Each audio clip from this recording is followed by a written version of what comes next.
So on the table today, one Doctor Who, the Master set, character options.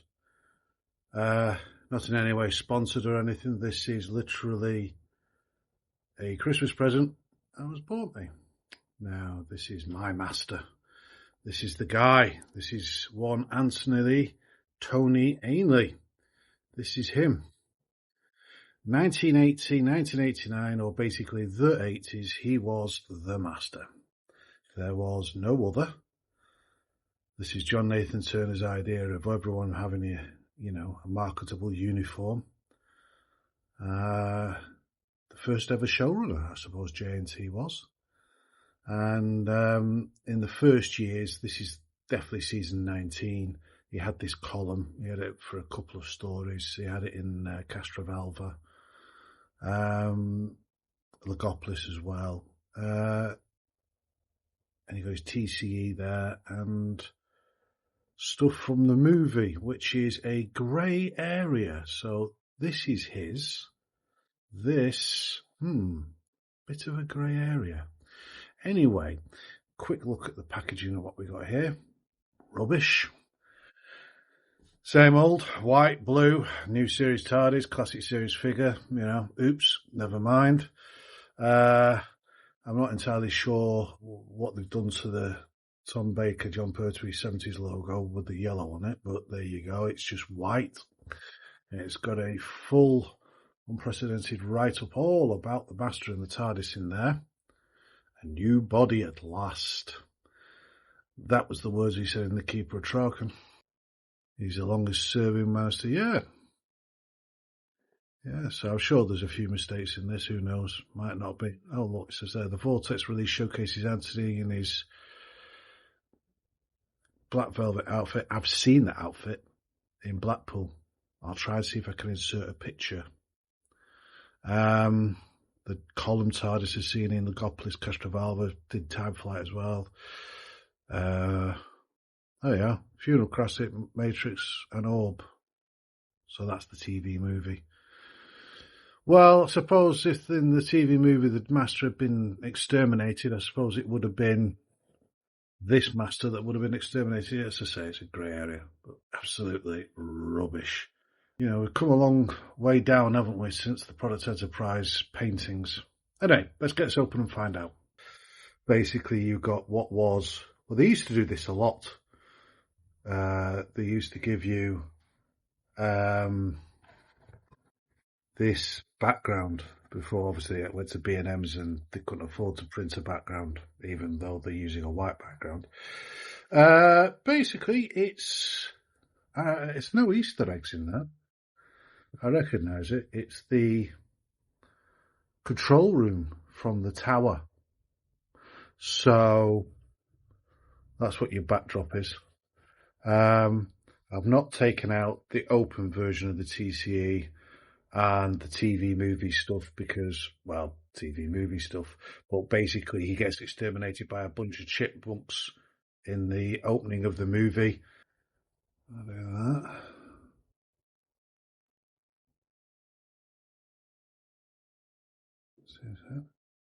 That, if it focuses, focus. There you go. Very young Ainley. Perfect for season 19. The lightness is spot on. All the details around the collar, perfect. The buttons that go down his front, down the trousers, his tails from his tailcoat, the velvet of the gloves, the padded sleeves with the creases. Absolutely spot on. That is Anthony Ainley. You can. Let's me, after this off camera, one head. And then you get the option of a second head. Now, before I put that on, I'm just going to show you, it's on a ball joint in the head, not on the figure, which is an unusual way of doing things. But there you go. So that will go, he says, there you go. And you get, you look at that. And let's be honest, Anthony Ainley was manic. That's really good. It's got the teeth. You know what it reminds me of as well? The Survival, where he was a cat. He kept grinning and he had the cat teeth. I think he borrowed them off Cat from Red Dwarf. The yellow eyes. Well, that was a different suit. He was dressed like Dracula. But he was definitely unhinged, this master. He suited Tom Baker's Doctor.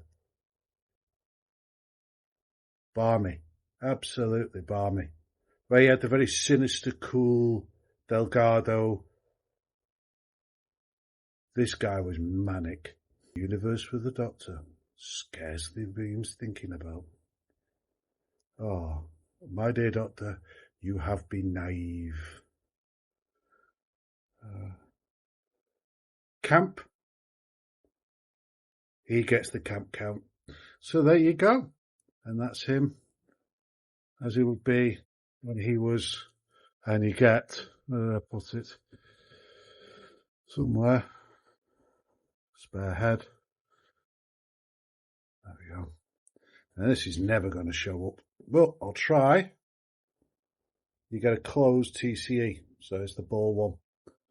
It floated around on auctions for years, that prop, and you get an open version like that.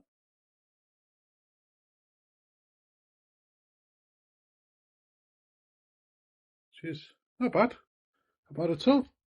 And there he goes. And that goes into his hand like so.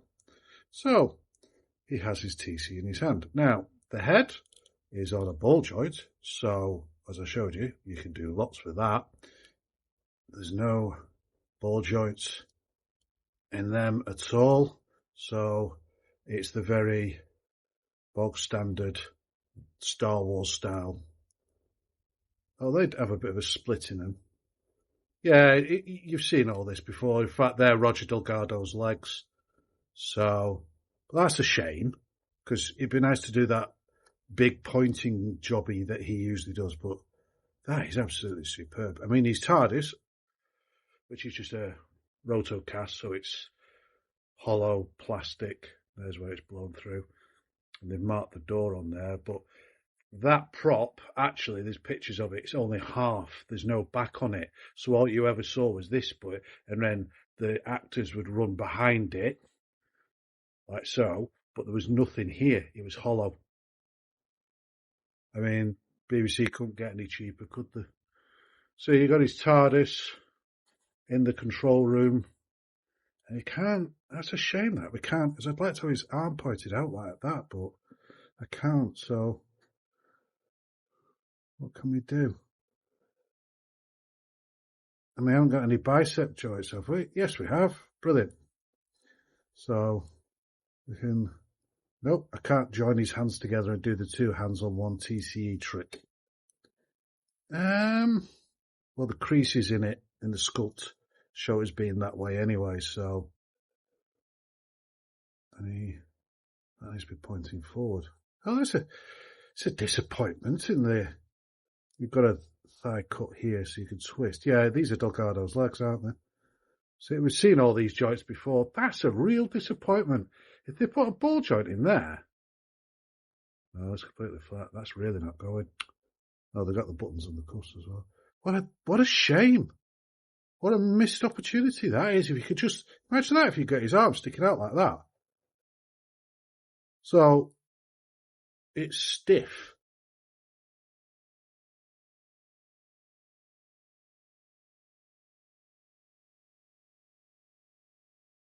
I like his splayed fingers there. But you're a bit limited on how you can pose him, unfortunately. The head's excellent. The fact you can pose the head and turn the head, the creases, good detail. Absolutely perfect. It's just the posing lets it down. You've had to make this figure because you need these sleeves. This rubber piece is new. Yeah, this is just PVC. Underneath here will be a hard plastic. Yeah, there's the seam. So that's it. And then you've had to make new arms. So you've reused Delgado's torso, legs, redone the front I don't know. So that's got a new front crotch piece. So this T-piece is new. The vinyl is new, and the arms are new, definitely, and the head. But when you make the arms, oh, it's because it's an existing plastic piece. So you might be making new arms. Oh, you could have done. You could have put a ball joint in this section. Just put a ball joint here, and it could have rotated. Oh, that's a bit of a shame. Let's have a look at his head again. That is such a nice piece of work. Right, we're going to do some comparisons. So, in the episode of Legopolis, the Doctor climbs up outside through this entrance, what looks a lot like Jodrell Bank telescope, and he comes to the control room, doesn't he? He already gets there, the Master, because he used his TARDIS. So the Doctor comes through the doorway, and the Master's already there. So this backdrop is very good, because if you have the season 18 Doctor figure, you can just do something like that. And I mean, you could have it on a shelf like that. You've got a cabinet or a shelf big enough, you could do that. My Doctor's not standing for some reason. And yeah, you could do that. So that works. So, leaving the Doctor to one side for a minute. This is Ainley and his TARDIS. The first Master we got out was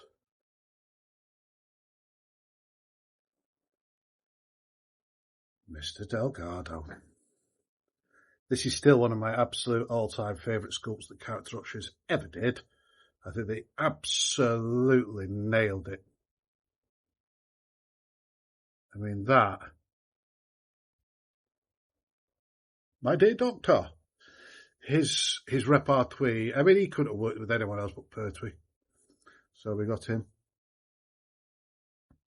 Allow me to introduce myself. So his TARDIS. Again, this is another rotomold. So, could Character Ushers have done this years ago? Yes.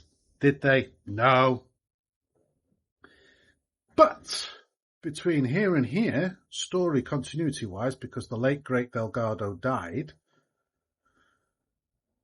you ended up with Hinchcliffe and Holmes bringing him back in their indomitable, indubitable style. And another sculpt I absolutely love. I mean, this is how good Doctor Who was when the range first came out at mass retail. I mean, look at that. This was the standard quality you could just go into Tesco's and buy. It was brilliant. There you go. So, and his custom clockwork TARDIS. So as far as the classic series goes, and for me, that's all that matters and all I'm interested in, I'm done. It's nice to have the spare Master head, because I'll do is I'll put that on the suit and make the chameleon version, which is what came out. And, oh, I got this my custom from years ago when I got the chameleon version and it needed to have the proper body. Let me just go get that. And this is my custom. Many, many, many years ago, they released the Chameleon Master. So for some reason, they didn't commit to making this body.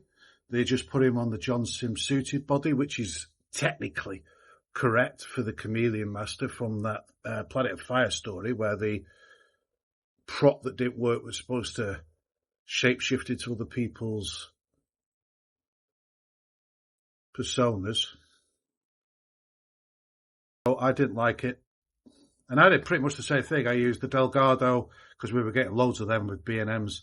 So I used the Delgado legs, and then I just custom built the arms.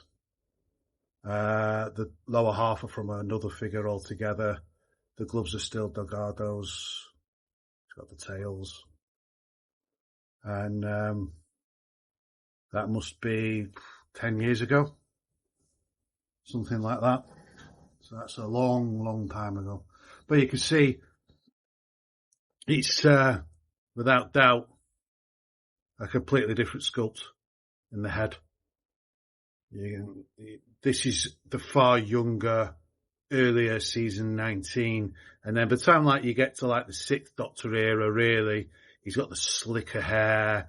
He's older looking. He's different. I mean, he had various stick-on beards throughout his entire time, but he did change his look. And this is the brilliant mould. I don't know which one I like best. I mean, I like them both the same, if I'm honest. Younger, older. I mean, I had to repaint this because he was, it's really good sculpt, that. Brilliant. It's just like if they both are. But they're both very different periods. I mean, I like the seriousness on that. If I could just do that with it. You see the very different heads, so they're definitely not using the same head. It's completely different. But that's later. That's a later one. Brilliant sculpt, that, though. Both are, but that's definitely younger. When he had the more flyaway hair, more brown in it by that point as well. So, let's try and get a... final thoughts for me are, what a great pack, what a great set. You get the TARDIS, you get a couple of heads, you get, finally you get this completed body. It's Ainley's Master. If you're an old-time fan like myself who grew up with it, it's a must-have, really. That's why I made the custom. Because this is my Master. This is, growing up, the only Master I knew. This is probably, my friend saw this in packaging, and he's not a Doctor Who fan, and he recognised it. Well, I know that. And he recognised it straight away. So yeah, that is the Master. There is no two ways about it. It's a must-have. It's a shame about the very basic. I mean, for the money that they're charging for it, I expected better with the articulation, because some figures do have that, like the Brigadier, so there are in there, so that could have been done. The ball jointed shoulders, which is a shame. That is a shame. That has let it down for me, anyway. But yeah, I now own the Master. I'm very, very pleased with it. Very pleased with it as a Christmas present. It's something I'll cherish. It's going on display with the others. And I have now completed the Classic Masters. I'm going to put a cloak on this one and put in with the 5 Doctors display. And then these 3 I'll put elsewhere. I've also got a custom of Delgado in a suit and shirt and tie, because he wore one of them a lot. And now I've got this spare head. I'll get that body and stick that on, and then I'll have him in his shirt and tie as well. So yeah, that's me and the Masters done. 7 out of 10. I'm sorry, you lose 2 points, one for each arm not having a ball joint, really. And you lose a point for it being this long to get out and being exclusive to your website. This should be in the shops. What a shame we never got this as a Forbidden Planet set or something. But well, we've got it now, and it is superb. Recommend. And here we are, up on the shelf. Done. Looking good. The thing with Anthony Ainley is, he was the Master since 80 to 90, so he's really recognisable. He absolutely loved his cricket, and everyone has said how much he absolutely loved his cricket, and he was part of the different clubs. He was in The Land That Time Forgot. I think that was the film. He was one of the submarine officers on that. Fun fact, Anthony Ainley's dad, this gives you an idea of just how old. I mean, Anthony didn't look old compared to, say, Roger. But Anthony was, his dad was a famous playwright and actor as well. And I think I'm right to say he was the godfather to John Pertwee. So he was his godfather. So that's a Who connection. Obviously, they worked together on the Five Doctors. So there it is on display.